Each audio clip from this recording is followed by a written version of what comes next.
L'Égypte antique. Tout de suite, on a des images qui nous viennent en tête, pas vrai? Les pyramides, les pharaons, tous ces dieux un peu mystérieux. Mais si je vous disais que derrière cette image d'Épinal, il y avait une science d'une sophistication incroyable. C'est ça qu'on va explorer ensemble.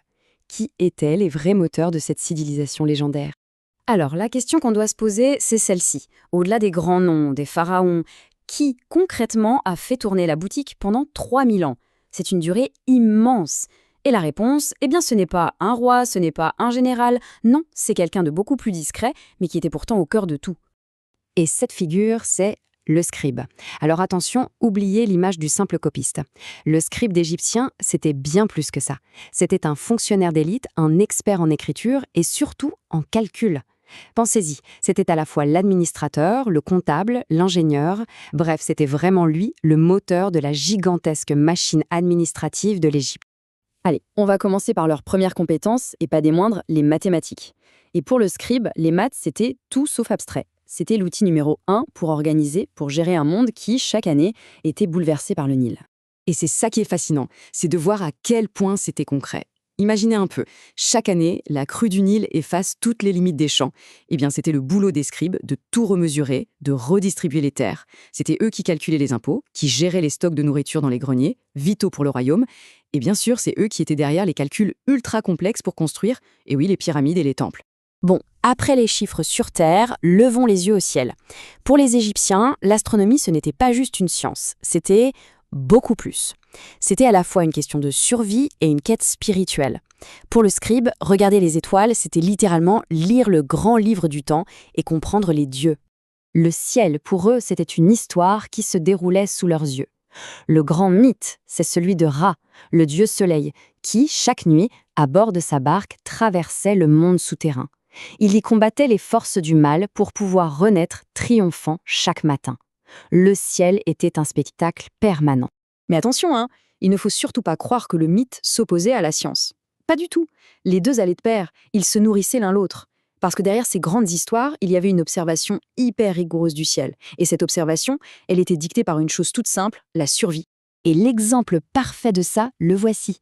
Les scribes astronomes ont fait une découverte capitale. Ils ont remarqué que chaque année, le lever de l'étoile Sirius, juste avant celui du Soleil, annonçait le début de la crue du Nil. C'était le signal. Et à partir de cette seule observation, ils ont créé un calendrier solaire de 365 jours, un des plus précis de toute l'Antiquité, rien que ça. C'est ce calendrier qui a organisé toute la vie de l'Égypte pendant des siècles. Alors récapitulons. On a les mathématiques pour maîtriser le sol et l'astronomie pour comprendre le ciel. Avec ces deux super pouvoirs, les scribes avaient tout ce qu'il fallait pour se lancer dans un projet complètement fou, construire pour l'éternité. Et regardez ce détail sur le temple de Luxor, c'est juste incroyable. On nous dit que son axe a été modifié 4 fois. Ça nous montre que construire un temple, ce n'était pas un one-shot. Non, c'était un processus vivant, une science qui évoluait constamment sur des centaines d'années. Mais alors la question c'est, pourquoi? Pourquoi se donner la peine monumentale de réaligner un temple aussi massif? La réponse, franchement, elle donne le vertige. Elle nous montre à quel point leur connaissance du cosmos était profonde. Alors, le phénomène scientifique derrière tout ça, ça s'appelle la précession des équinoxes. En gros, l'axe de la Terre vacille très très lentement, un peu comme une toupie en fin de course. Conséquence, sur des siècles, la position des étoiles dans le ciel, elle bouge. Donc un temple qui était parfaitement aligné sur une étoile à un instant T, quelques siècles plus tard, il ne l'est plus. Et ça, les Égyptiens l'avaient compris. Du coup, à chaque fois qu'ils agrandissaient un temple, hop, ils en profitaient pour recalculer l'axe et le réaligner parfaitement avec les cieux. C'est juste fou. Allez, on termine avec le domaine le plus secret, le plus mystérieux de tous, l'alchimie. Et en Égypte, il faut bien comprendre une chose. La frontière entre la chimie, la vraie, la pratique, et la magie sacrée, elle était très, très mince. Et le scribe, il était pile à la croisée de ces deux mondes. D'un côté, on a une chimie super concrète. C'est eux qui créaient les pigments aux couleurs incroyables qu'on voit encore aujourd'hui dans les tombes. C'est eux qui travaillaient les métaux, qui fabriquaient le verre. Mais de l'autre côté, tout ce savoir sur la matière était connecté à une recherche spirituelle, une quête de transformation, d'immortalité, qu'on retrouve dans les rituels complexes de la momification et dans les textes sacrés. Et bien sûr, tout ce savoir un peu secret était protégé par un dieu. Et pas n'importe lequel, Thoth. Thoth, c'était le dieu de l'écriture, de la sagesse, mais aussi de la magie. En fait, c'était le scribe des dieux, le grand patron de tous les scribes, celui qui représentait à la fois l'intelligence pure et le pouvoir mystique des mots. Écoutez bien cette légende. Elle dit que celui qui arriverait à déchiffrer les formules du livre de Thoth pourrait espérer surpasser les dieux eux-mêmes. Ça vous donne une idée du pouvoir qu'on associait à la connaissance du scribe. C'était bien plus qu'un simple outil de gestion, c'était une voie vers une puissance quasi divine. Un secret précieusement gardé, évidemment.